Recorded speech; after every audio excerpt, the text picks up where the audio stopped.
আসসালামু আলাইকুম, সবাই কেমন আছেন? আশা করি সবাই ভালো আছেন। তো আজকে যে ভিডিওটা নিয়ে আসলাম একটি ঐতিহ্যবাহী হাটের। তো এই হাটে মূলত প্রতি সপ্তাহে একটি করে হাট হয়ে থাকে।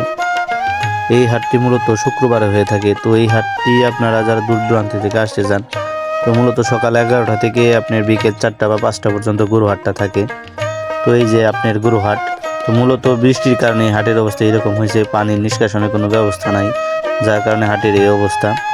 তো বৃষ্টি ঠিক পূর্ববর্তী আগে যে আপনার হাটের অবস্থা ছিল অনেকটা ভালো ছিল, কিন্তু হঠাৎ করে বৃষ্টি আসার কারণে এই দেখেন গরুগুলো ভিজে গেছে, পুরো হাটটাই পানি জমে গেছে আর কি। তো আপনারা যারা মূলত দূর দূরান্ত থেকে আসতে চান বা কোথায় এই হাটটা এই সম্পর্কে জানতে চান, এই সম্পর্কে আমি অনেক ভিডিওগুলো দিছি। তো এই হাটটা মূলত আপনার সনকা বাজারে, এটা সাটুরিয়া উপজেলার, আপনার মানিকগঞ্জ জেলার সাটুরিয়া উপজেলার সনকা বাজারে।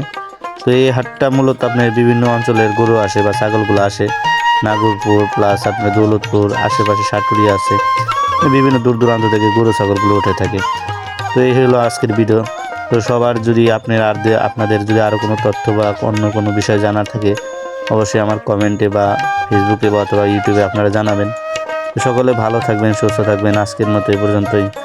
আর অবশ্যই আমার ভিডিওগুলো দেখবেন প্রতিনিয়ত। সবার জন্য শুভকামনা। আসসালামু আলাইকুম।